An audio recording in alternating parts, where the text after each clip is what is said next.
My desire was always to work hard, perform, deliver excellence. That's what drove me. You have to declare your ambition. You have to think about it, decide on it, and socialize it. Then I had a medical emergency, which forced me to confront where I was and what I wanted to do next. At a Merck meeting with 100 people, preparing for our launch, and I'm setting the stage. And all of a sudden I realized that I'm maybe a minute in, and I realize I can't get any words out. I can't hear. Something is wrong in this room. I had a ruptured brain aneurysm in front of 100 people. When you almost die, you just see everything differently. People's opinions will come and go. Some will be good, some will be low, but you gotta understand your fundamental worth.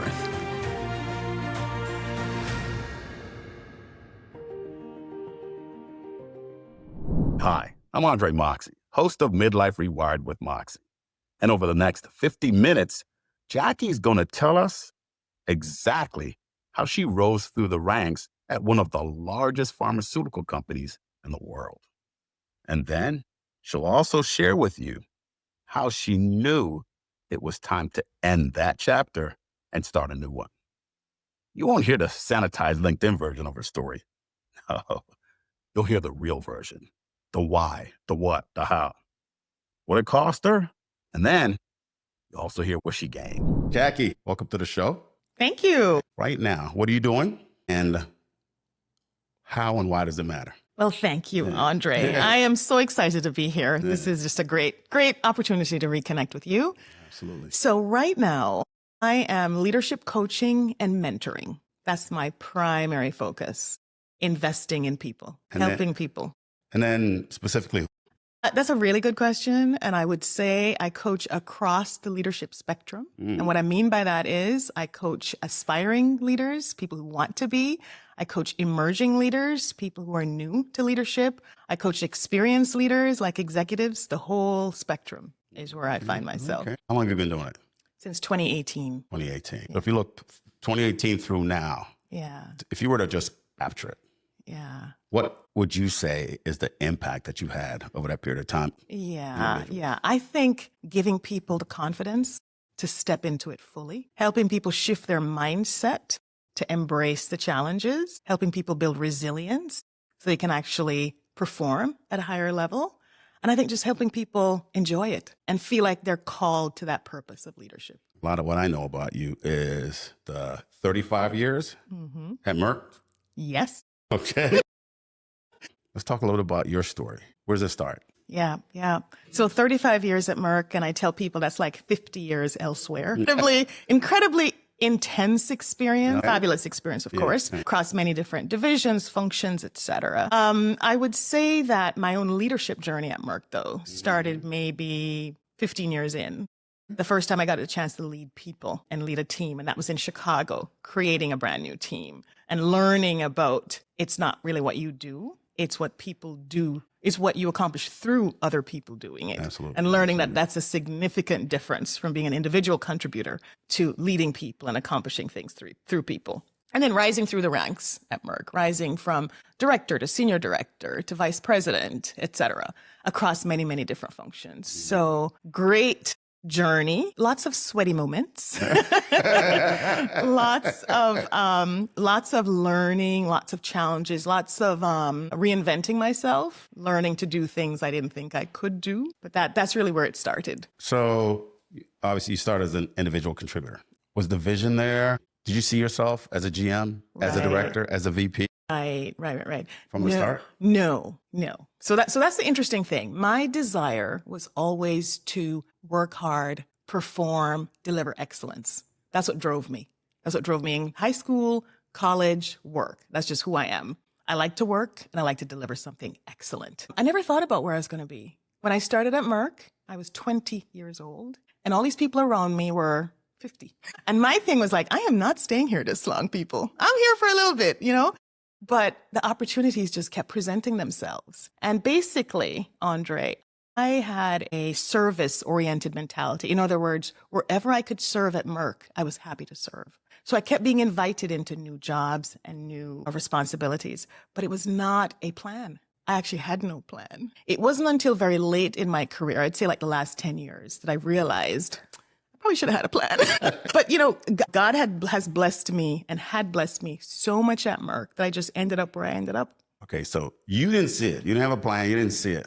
Whether it's during that initial transition from individual contributor to that first leadership job, did you have folks around you that saw it? Yes. Okay. Yeah. This is the beautiful thing, that I would say from the very beginning at Merck, I was fortunate to have people who saw my potential. I started in the labs as a chemist, wearing a white coat and goggles and behind a hood.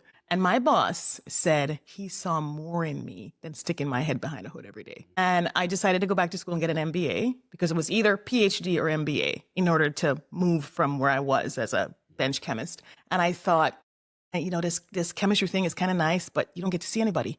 You're just dealing with, you know, chemicals and nerds. So anyway, so I went and got my MBA, but only because the people around me thought I had more potential than being an individual contributor. So it started there. Then I'd say the next person who really had a significant impact for me was, and I'll call it his name, Leo Brady, was one of my bosses in marketing. I was still an individual contributor, and he said, "You have so much potential. You could run this place." I mean, that's how he would talk to me. "You could run this place, you know, and blah, blah, blah, blah, blah." And that's what planted the seed. But I just continued to deliver excellent work. I'm trying to think who else.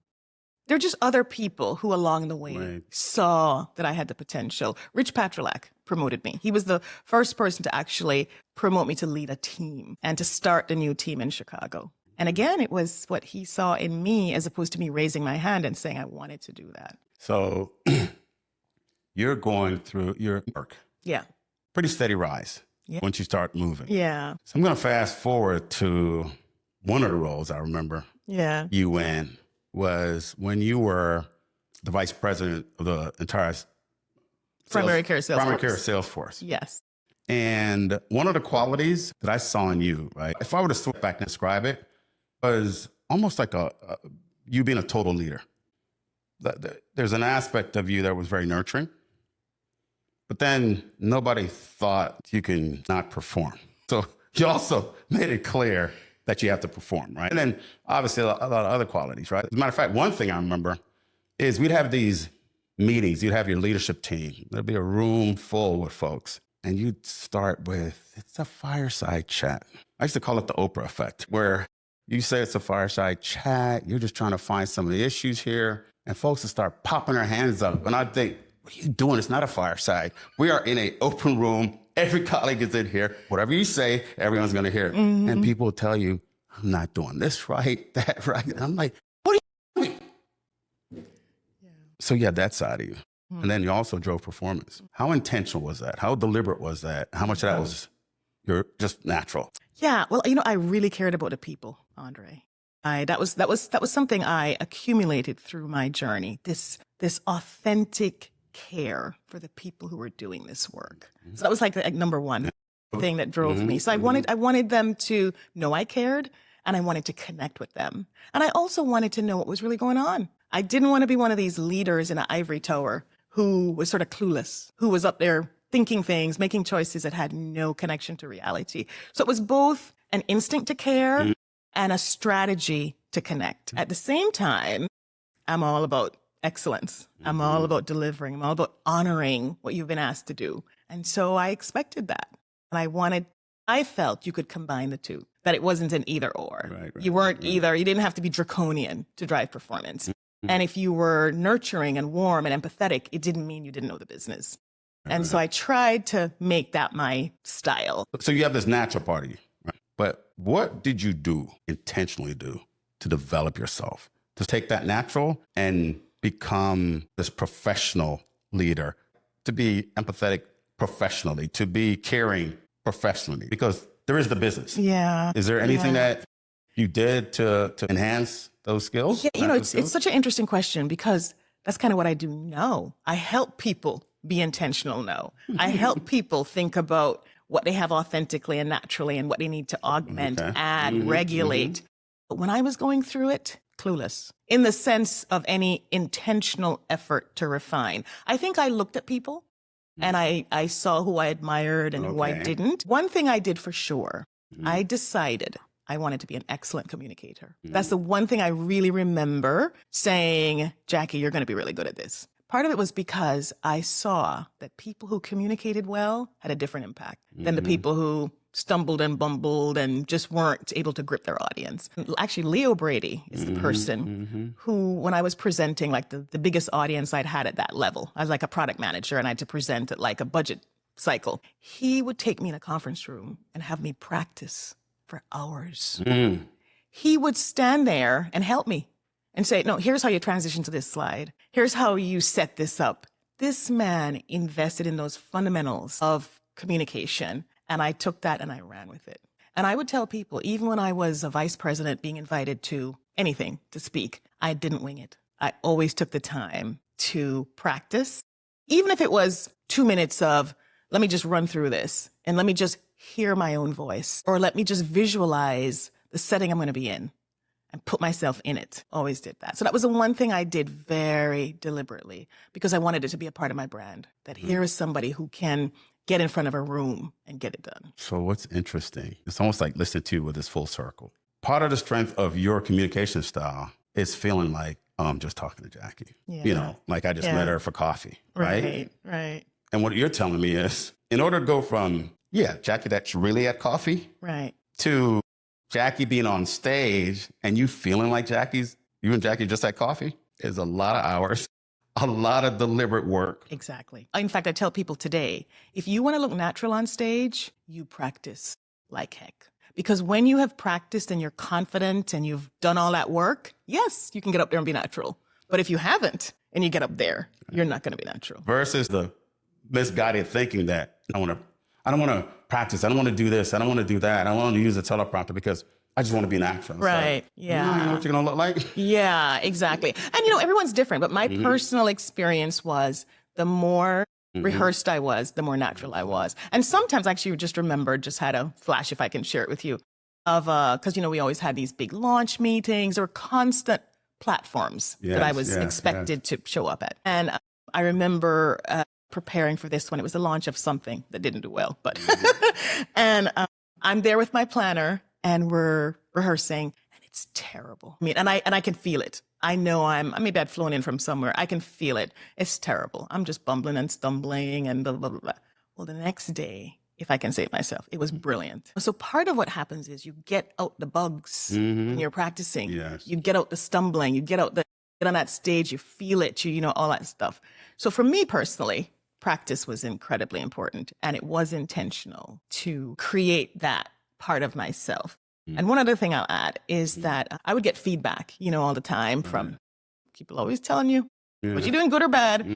Anyway, this one woman said to me one day, she says, Jackie, you know why you're good on stage? Because you make us relax. When you're relaxed, we can relax. Yeah. And that never left me. Yeah. No, I saw that. Now, so you're going through your career. Did you ever feel, I'm not being given the opportunities, I'm not being treated fairly? Was there any low point? Yeah. I'm talking in the middle of your career, not, towards the obvious end of transition where there was a bit of frustration. Yeah. There? Yeah. And it was probably, if I think about my Merck time in thirds, it was probably in that last third. And what I mean by that is that I just kept moving from role to role to role, invited, which was fabulous. Then it came a point where, what are you going to do next? So you'd have these career conversations. Next was supposed to include going overseas until I conveyed that was not an option for me. And then you start to realize you're at that level where the opportunities are fairly limited. They are highly political. They're based on a lot of people agreeing that you are a certain type of person, have a certain profile.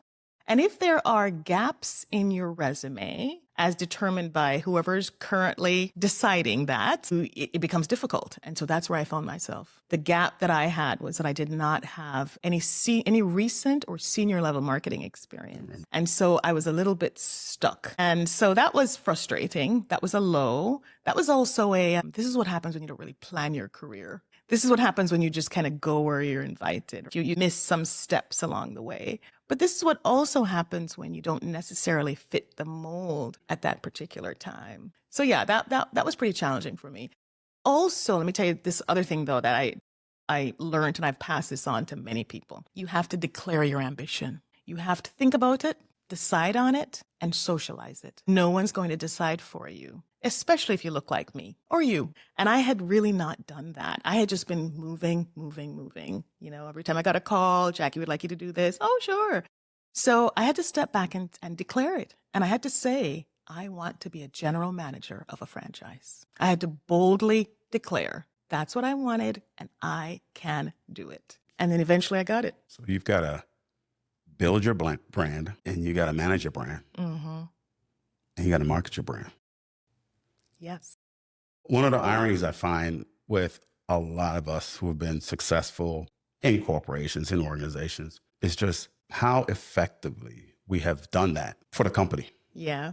And their brands. Yeah. And your story about basically neglecting your own, I would say, is far more common, where we're not doing the same thing for our own brands. When you think about those 35 years, what do you think of when you think of this was the best of times? This was my peak relay with purpose, position, everything came together. You look back, you go, that's when I was at my best, and that's when I was at my happiest. Is there a position you had at Merck that was above all the others that you can pull out? Yeah, that's a great question. I have told people repeatedly that I loved every job I had. It may sound corny, but I really did.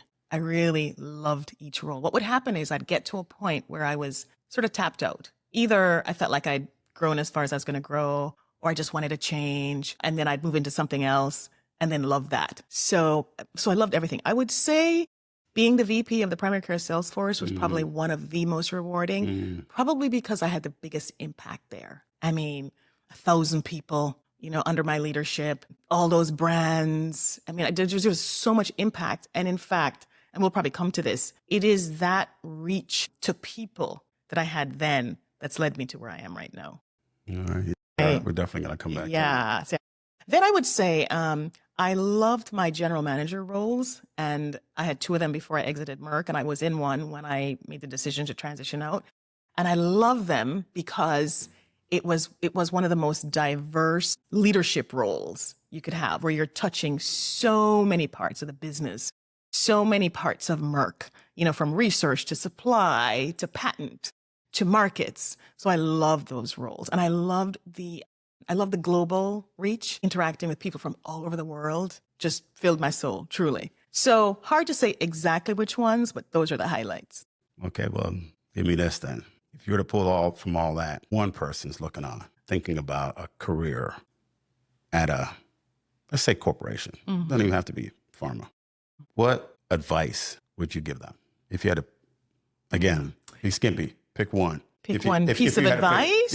Yeah. My biggest advice is keep growing. Make sure you're learning and growing and sort of keep tabs on it. Every year, ask yourself, what have I really learned this year? What am I really doing better? How am I growing? Because that's what you're going to take forward. Right. Okay. So you're enjoying your career, highs upon highs. You're actually probably in a position to have the most impact as a general manager. But you leave Merck. Why? Was it something that was happening over time? Or was it more in the moment? Yeah, so it's very interesting how God works in your life. I had started to think about leaving. I was really tired. I don't know if I'd use the word burnt out, because I don't think I was, but I was starting to think about, this is so intense. I'm always on. I'm always traveling. I'm doing too many Sunday night meetings. I was having the Sunday scaries. It's just so I was starting to think about what it would be like, have a little more chill in my life. What about family? How's it impacting there? Yeah, I'm sure it was. I should say, was that a part of? It really, well, I don't know that it was subconsciously. It probably was, but I don't think it was a conscious thing because I had everything in place to keep it going. Okay. But I was feeling the sense of fatigue from all these years of running so hard. But then I had a medical emergency, which forced me to confront where I was and what I wanted to do next. And my medical emergency had so many elements in it, because I'll just describe it quickly. So here I am at a Merck meeting with 100 people, preparing for our launch, and I'm setting the stage. And all of a sudden I realized that I'm maybe a minute in, and I realize I can't get any words out. I can't hear. Something is wrong in this room. And as we've just talked about, I'd given a gazillion presentations. So this is not nerves. This is not whatever. And I just look at the person in front of me, who's at the front of the room, and I say, I'm coming down. Because I really felt like I was going to come down. And that person runs up there, gets me, and lays me on the ground. And the next thing you know, I'm in the emergency room. Basically, long story short is I had a ruptured brain aneurysm in front of 100 people. But the fact that I was in a room with 100 people is part of why I'm here today, Andre, because they were there to call an ambulance, get me to the hospital. And there were a couple of physicians in the room who apparently came over to me while I was laid out on the ground. And they decided to follow up with the emergency room. They didn't just like leave it that, she's fine now. They called, and one of the physicians inquired as if she was my own personal physician and found out that they were about to send me home because they couldn't find anything wrong with me. And they were going to give me nausea medicine and send me home. And she said, no. There is something seriously wrong with her. Have you done a CAT scan? And they had not. And at that point they did, and found out that I had a ruptured aneurysm. And so again, if I hadn't been in a room with people who cared, they would have sent me home, and that would have been it. So long story short, I survived that through the grace of God. Truly, because I walked out to the hospital. I didn't have to go to rehab. I didn't have to do all those usual things. Literally, God knitted me together and allowed me to go home. And then I went back to work, and it was a big celebration that you're back. Oh, this is great. And for me, I went back 6 weeks later, and for me, I felt like, this is triumph coming back. But once I got there, Andre, I couldn't do it. Once I got back to work, it just felt like God did not preserve me for me to get back on the same lane. Like I just, it was very hard to describe this sense of, I know don't fit. I feel uncomfortable. I think some of it was trauma, post-trauma, because I was worried about traveling. Where could I be if something happened to me? But a big part of it was mental, that I just did not feel like I was supposed to go back and do same old, same old. So now physically, are you in meetings and you just can't get in that zone? So first of all, my transition back was intentionally gradual, 3 days a week. Here's something big for me to work on because most of my responsibilities had been delegated to someone else. So it was that I could kind of deal with. But once I got back into the everyday, in all these meetings, I could not like reconnect with my purpose there. I just could not. And I prayed a lot about it. I'm a person of prayer. I'm a believer. And I just kept talking to my God. And what I got back was the plans that you make may not be the plans God has for you. And so I elected to, and I had just turned 55, so I was eligible. So I elected to retire. So you're not reconnecting. We've talked about key people professionally that you've tapped into this entire time. Are you tapping in for this decision, or is this? I did tap into my boss, my then boss, Muna Banji, who I should have even mentioned earlier because she was an amazing mentor and friend, and we're still very close to this day. I tapped into her because on so many levels I could trust her. And there might have been a few other people. They all wanted me to take the time to think it through because it's such a massive decision. And they all wanted to accommodate me. So we can accommodate you. We can limit your travel. We can do whatever you need us to do, Jackie, for you to stay. So is this, we want you to stay, or is this, we don't want you to make a decision, let's say, in this state of mind? I think it was both. Right. I think it was genuine caring that I might have been making a decision in the context of trauma that I would later regret. And I think it was, I want to believe they thought I had value and wanted me there. But Andre, it felt like all of that advice felt like it just bounced off of me. I almost felt like I had a helmet on and it was just bouncing off because even at home, even me and my husband talking about this, you sure? This has been your life forever. Yeah. This is big. Who are you going to be? Who are you going to be when you're not there? Right. I mean, this is big, the financial implications. I just knew. That's real. I just knew that I knew that I knew. I'll come back to that though. And you couldn't fake it. No, I couldn't fake it. And you know what? I wasn't about to fake it. Right. Yeah. And this may sound a little bit, when you almost die, you just see everything different. Yeah, I think that's that's pretty legit. I was there. Yeah. Death's door was calling. So I was not faking anything. I also had this sense of, God, I'm listening. You got my attention. I'm listening. If you don't want me to do this anymore, I'm done. It doesn't matter. It doesn't matter how much they pay.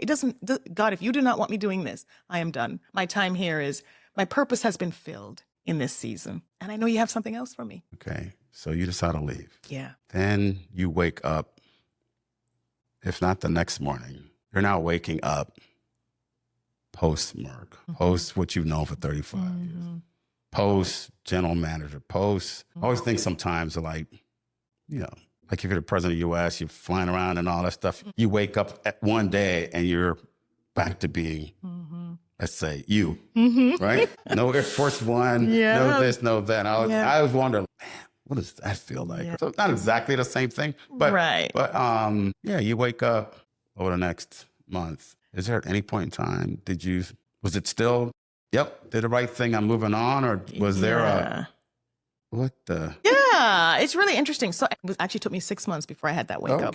Partly that was the advice I got. Go chill for 6 months. Don't jump into anything. Don't make any rash decisions. Don't da-da-da-da-da. And you're going to be bombarded with opportunities. Don't do anything. So I did take about 6 months and I loved it. I didn't realize how tired I was. It was such a nice sort of smell the roses, wake up late, be with my youngest child, be mommy, take her to school or all this stuff. Until one morning, as you said, I woke up literally freaking out. What was I doing? Why was I not at Merck? Where's my job? Where's my meeting? Where's my next flight? Where's my schedule? I mean, sweaty palms, just freaked out. Almost like, how did I get here? What happened? How did I get here? How could I give up such a great job?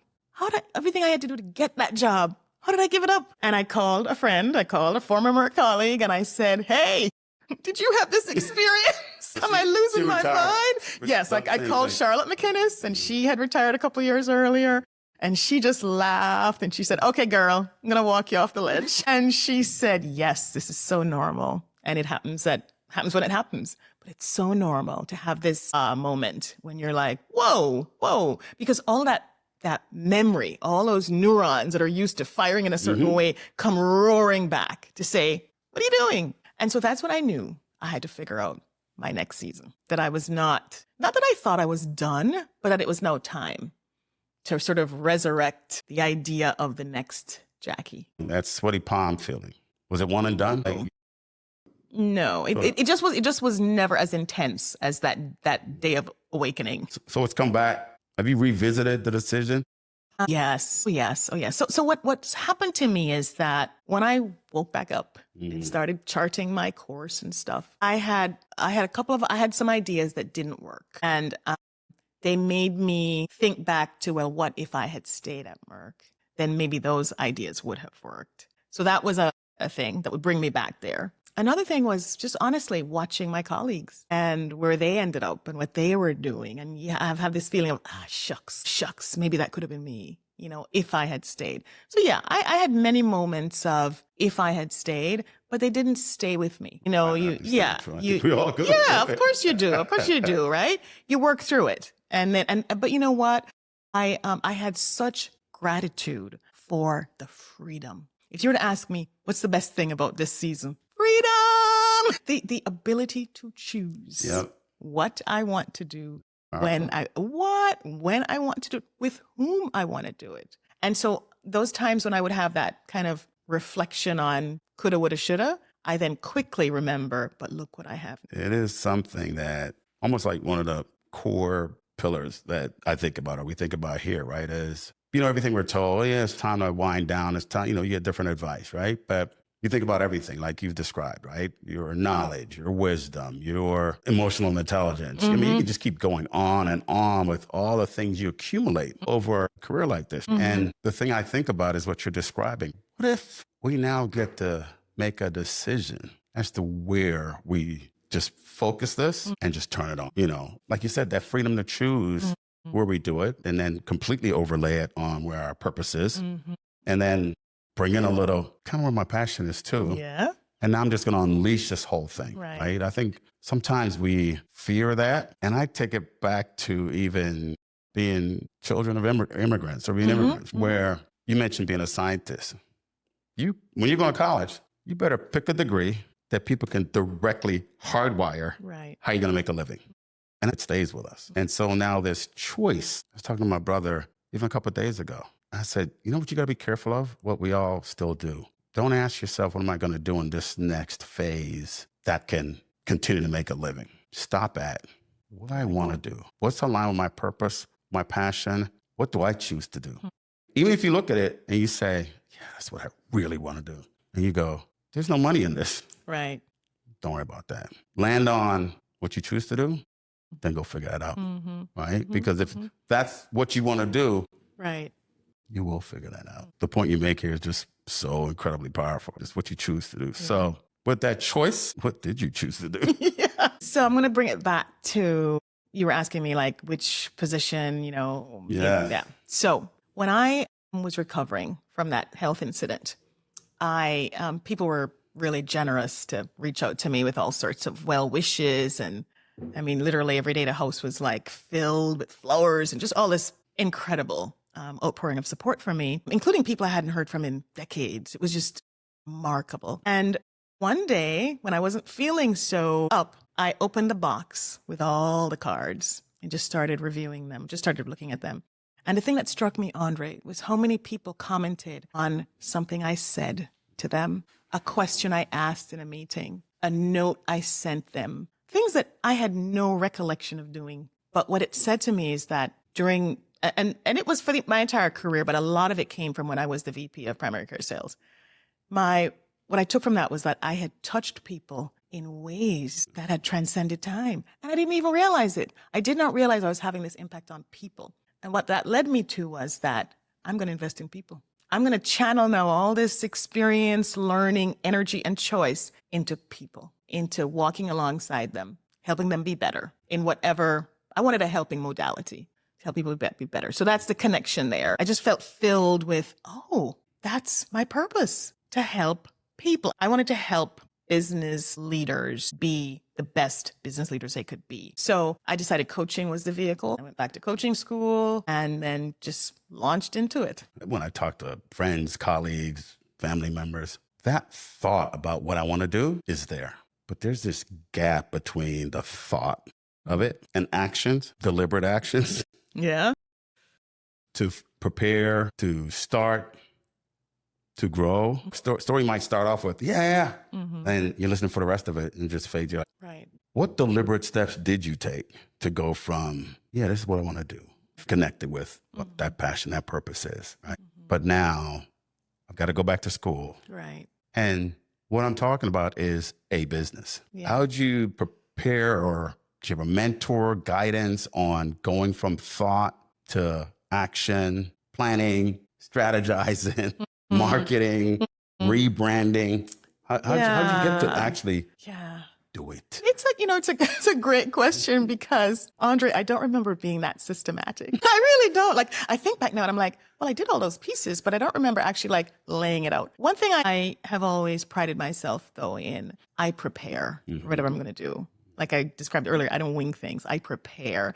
And I didn't want to wing this. I wanted to serve people from a foundation of skill, knowledge, true learning. And so the choice to go back to school was the first thing. Find a place to go to school and enroll. It's funny when you take an action, then you're on your way. And I remember I started my coaching training in Boston. I found a program. I wanted to do it. I flew up to Boston, spent a week, started, and then I continued the program. So that was the first thing. And the second thing was I realized I needed to have a brand. I needed to have a company. I needed to, but let me also say that in coaching school, one of the options was, well, there are many options, obviously, for how you do this, but one of them was join a boutique coaching firm or leadership firm. And at first I thought, that's what I'm going to do because I have the resume that I can bring with me, right? I have the experience that I can bring with me. And then I remember looking at some of these websites of these firms and I was like, oh, no, I am not doing that. And you know why I'm not doing that? It removes choice and freedom. Which you just got. Exactly. So I came right back to, I am not going to be sitting in somebody else's conference room where they're going to tell me well, next week you're going to go here, here, and here. It was just not what was consistent with what I wanted for that season. So anyway, so I decided to get some branding on my own. I forget how I even did this, Andre. I think how did I find the person who helped me? I think I found her through maybe some coaching resources. One thing I found about the coaching space is it's a community. There are endless opportunities for learning, and there are resources well connected to the community if you just tap into them. So I met some ladies at some coffee thing with the International Coaching Federation, Georgia chapter, and they pointed me to someone who creates websites. And so I got a website. So it was very sort of organic, just leveraging the resources around me. But I didn't really leverage a lot of people to kind of get started. I kind of went with my instinct. I need this, I need this, I need this. Let's just do it. And then let's just see what happens. All right. So we've spoken about your 35 years and yeah, I probably should have branded better. I probably should have had a greater vision. Yeah. But because of the different qualities and folks, you got there. Now, post, you started thinking about it probably 6 months after. And so you're describing a similar story. Naturally, I went back to a lot of what you've already known, put it together, right? Run, brand, all this other stuff. You know, it wasn't like, gee, I wonder what I should do. Right. Something inside you is going, we actually know what to do. Yes. I don't care if you're thinking about it, right? Most people don't have that. Yeah. Right? Now in your current role, right, when you're coaching folks, you have yourself, you have training and all that. Help me a little bit with almost like your approach with people. What do you see? Like, where are they? What are the gaps? And then what's your approach with folks now? Now that you have all the lessons to pull from? Yeah. Well, let me say this. One of the things that attracted me to coaching, and especially when I was in coach training, is this idea of the fundamental potential of human beings. Just, even as I hear myself say it, it lights me up. This idea that all of us are created with so much potential. So that's my fundamental approach when I encounter people. So the first thing is, assuming that we've agreed that this is a fit, I really try to build a connection. I really try to understand this person, and I really try to ensure that I am releasing any preconceived notions, any judgment, really be open and curious about who this person is, and really see them as this amazing human with all this potential. Because when I see them that way, it tends to then mirror back to them that they are so capable and can make the shifts, can navigate the challenges, whatever reason that they've come to me, that surrounding them with this idea that they are incredible, and not in an inauthentic kind of fake way, but just a foundation of who you are as a human being means you have all this potential. So I kind of start there. And then I try to help people kind of get really to the root of what they're dealing with. Because sometimes the people who say they have a particular coaching objective, that turns out actually not to be what we really need to be working on. We need to kind of be working on something else. And that's okay. That's okay. I mean, one of the things about coaching too is that it's really the client's agenda, right? It truly is their agenda. Sometimes for me, that is the difficult part because I see other things, but until the client finds themselves there, I'm not going to force what I see on them. But just this unlocking of what is really underneath their, whatever the challenge might be. Working with someone who, and this is a fairly common issue. Part of his issue is just the ability to emotionally regulate all across the spectrum of interacting with people, from overreacting in a meeting on something that's fairly minor to, this is going to sound, listen to this one, to being irritated because people aren't honoring the back to work mandate and the days are supposed to show up. You know, just this whole spectrum of emotions that runs underneath all of that, and helping him to A, realize that that's a choice. And then B, how do you actually make that choice your reality, that you actually start to feel differently about all that. And once you start to feel different, you act different. So this is just an example of a situation. Because what happens is the way that people present themselves creates their brand. And then that brand either opens up opportunities or shuts down opportunities. And when people become aware of that, that's when they call me. Can you help me with this? I want to hear some of your other thoughts on some of these broader issues. One of the things, as you're describing, almost like regulating, part of how I see it, whether it's in life, whether it's professionally, is, or even throughout society, need to almost engage, look at what others are doing and bring it into how you react has become so big, right? Whether if someone's opinion or the side they're on or who they are or how they were hired and do they belong here? And all these external things are being internalized and affecting how people behave towards others, things they say, the things they believe, thoughts they have, right? It's becoming more and more prevalent than I remember. It's always been a thing, but it's becoming more and more prevalent within society, so it spills here. And is that something you see a lot? You gave the one example, but do you see that more? Or see it affecting? I see it and I hear it. And I see people getting stuck as a result. They're stuck in their frustration. How could that be? How, this, and one of the trying to find the word to describe this idea. One of the concepts that I'm personally studying right now, and I'm studying it partly to help my clients move down this path too, is this idea of being willing to better understand what's going on in someone else's head. In fact, there is a book I'm reading. It's called The Ask Approach. And in the early part of the book, it describes that in any conversation, like even this conversation we're having right now, there's at least two columns. There's what I'm saying, what I'm not saying. There's what you're saying and what you're not saying. If we don't find ways to tap into what we're actually not saying, we'll only ever have part of what we. And so the idea is to be willing to interact with people in a way that creates the environment where you get to tap into what they're not saying. Where first of all, your own authentic curiosity positions you to want to know what they're not saying. In other words, you're not so blind to the fact that you're only hearing part of what's really going on here, right? And that by not tapping into what they're not saying, you're missing a lot of what could either bridge the gap or could open up new opportunities. So having this posture of curiosity and then just making it safe for people to feel like they can express more. I'm seeing it and I'm thinking about how to help. The other thing, you touched on it too, about it just gives you goosebumps, the potential. And I mean, I've seen that too, where once you take away, well, they don't do it the way it's supposed to be done. How much more is there? Because I even look back at our industry and others where, you look at some of the job descriptions and it's like, let's take our industry. You have to not only have all these qualities that are really needed, like you had, but you have to have had this specific experience. And if you haven't had that experience, then you're no good for this role. Right. Even if someone who had that experience might not be the best person for the job, they will 9 times out of 10 get that job because it's a safer bet to get that person. I even see it with, well, in order to sell this product in cancer, you have to have experience of cancer. I'm thinking back, like we launched product after product and disease states you had no idea about. And no one said, hey, if you don't hit your numbers, it's fine because after all, you've never had this experience. It was never a thing. Exactly. Right? But it's being turned into a thing. Yeah. And so to me, it goes opposite to what you're talking about. Do I have here? Even that role, some of the roles you were talking about, like has she failed in any previous role? No, she's accelerated. She's excelled at it. Do we think she can do it? Yeah.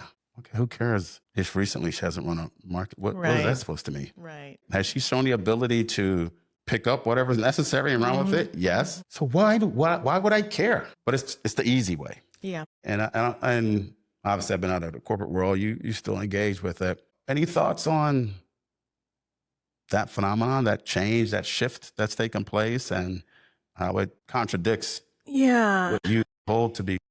No, look at exactly. the potential here. Yeah, exactly. Well, I think it is in and out. I almost think it's almost a convenient approach, depending on the supply of talent and the demand. So I think it's one of these things that is introduced when hiring leaders feel like it serves them and is abandoned when it doesn't. When we we actually want people who haven't done that. Exactly. Because we want fresh ideas. Yeah, you're right. Which is why I always come back to invest in yourself and your skills, because that's what you can control. You can't control the sort of hiring whims, but you can control how much you invest in yourself. That's good. But you actually need to hop in my DeLorean for a second. Oh. Yeah, if you're a Back to the Future fan, you'll know. Okay. Because we are going to the future 10 years from now. Okay. You see Jackie? I see her. What's she doing? I see her. What is she doing? She is continuing on this journey. She is evolving with it.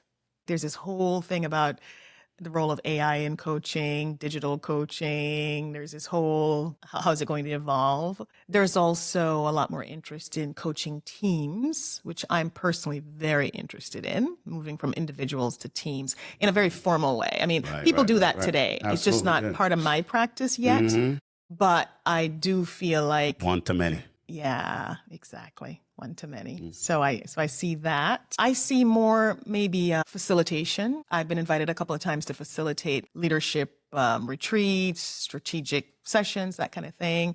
I see more of that. What I see is that I continue to be in the game, but not on the field. Right, right. So I continue to be around the perimeter, providing advice, coaching, guidance, facilitation. I also hear a continuation of a theme, greater impact. Yeah. So broader. Yeah. Right? Yeah. And so what did Jackie do?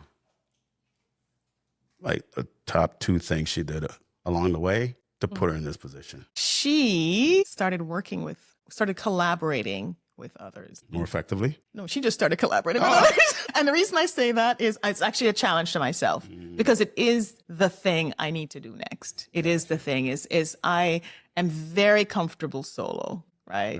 I know my skill set. I know what I can control. I know my product and everything. And I really need to lean into finding collaborators willing to go into that space with me. All right, we're back in the DeLorean. Now we're going back. We're going to stop off at 30-year-old Jackie. That's a quick stop. What advice do you have for her? I turned 30. Oh my gosh. Yeah, a few things. I think the first thing is to not let other people define your worth, to know that your worth is from your creator, from God, and that people's opinions will come and go. Some will be good, some will be low, but you got to understand your fundamental worth. That's the first thing. I think the second thing is playing the long game. And by that, I mean, some of the things that upset 30-year-old Jackie, did they matter 2 years later? 3 years later? No. So I would tell her to play the long game, right? As you encounter issues, obstacles, just think about, do I care about this a year from now? 5 years from now? And then think about what choices set you up for what you want to do 5 years down the road, 10 years down the road, 15 years down the road. Because I think it is those choices that create the freedom you want to have later. So play the long game. That'd be two things. What else would I tell 30-year-old Jackie? No, I would tell 30-year-old Jackie to not do everything by herself, to tap into the wisdom and support of others. Right. Now we're going to go back to the future. Okay. It's going to be now. There is someone listening that can relate to a part or everything you just said. And they may be facing a similar decision, if not for health reasons, for some other reason, where you've got a transition. You've been very successful. And yes, it's very scary. Yes, there's a lot of doubt. Yes, you probably should have planned better, but it's a decision they're challenged with. What advice would you give them today? Well, I would say first, go for it. Yeah, I would say that the opportunities are almost limitless. When I left Merck, that was probably the first thing that struck me. Once I woke up and I started engaging, researching, reading, talking to people, I was like, wait a minute, for 35 years, I thought the world was Merck. For 35 years, my head was so down in this wonderful place. But when you lift up your head, opportunities are almost endless. So that's the first thing I tell the person, that there's so much out there. But I'd also say that, and you said it earlier, try to find that overlap of purpose and passion. Find that space where you just come alive, where you just feel like, wow, this is what I'm called to do. When you find that place, it's about that purpose versus getting the praise of other people. Makes you feel good is not that somebody thinks you're good. What makes you feel good is that you're aligned in this space that you feel is your purpose and that you have passion. And to that point, you think of one of those moments where if it's someone you're coaching and you just step back and I don't know, something's happened and you're like, we talked about waking up with the sweat. Yeah. Where this time, Yeah. it's like a step back and Yeah. this is wild. Yeah. This is wild. Here. Yeah. Yeah. The client comes totally to mind. I can see him. And I had a hard time connecting with him initially. And he kept canceling on me. This is his engagement. And he's not showing up. He kept canceling on me until one day we get on a call and he hasn't canceled, right? And he says, and, we try and exchange some pleasantries. And he says, but I got to jump right in. I have this problem. And he lays out the problem for me and we go after it. And Andre, it was like I was in a room with him and we were just solving this dilemma. I mean, it was like intense. And at the end of it, he was like, wow, thank you so much. And then after that, he kept every coaching call. What transpired in that moment was sort of this ability to connect and to unpack this issue. And for him to feel safe, he could like lay it out for me and just feel safe because it was just me and him. And who am I? The coach, right? And I left that call. I said, this is what I'm here to do right now. Right. I left that call just knowing that I had served him in such a powerful way and helped him unlock that thing that was gnarly for him that day. Mm-hmm. And that's all I needed. That's it. Now the next step is from an impact standpoint. Yes, 100 individuals. Right. Having that individual, Right. let's say, Yeah. experience, right? Right. Not 100 people having 100th of it, Right. but 100 people at the same time having that. Exactly. Is that next? That's why I think the team thing is so powerful. So powerful. And of course, as I coach individuals, I realize that either the teams they're on or the teams they lead are only a part of what I'm doing is filtering to those levels. How cool would it be to? Right. Danny. I know it'll be here. Oh, Very short. thank order. you. Thing I know about you, all Thank the levels you. of excellence and the way, and I'll share this with you, obviously, and I'm not alone. I've admired you personally, professionally, just how you do what you do and the authenticity in which you approach it, the level of excellence, the results. It's been not only an inspiration, but something that, and I pulled from you as well. Oh. I've watched things you do, parts of your style that I don't see in me, pulled it. And so I want to say just thanks for being there. And thanks for actually being here for this. And it was an outstanding, what you shared helped me. I know it's helping someone right now. And I'm really glad you're here. And I'm hoping that, we find some other ways of, if not getting you back here in this capacity, in some capacity, to continue to provide the impact that I know you provide to so many. So thanks. Thank you. Thank you for the opportunity. All right. Loved it. Good.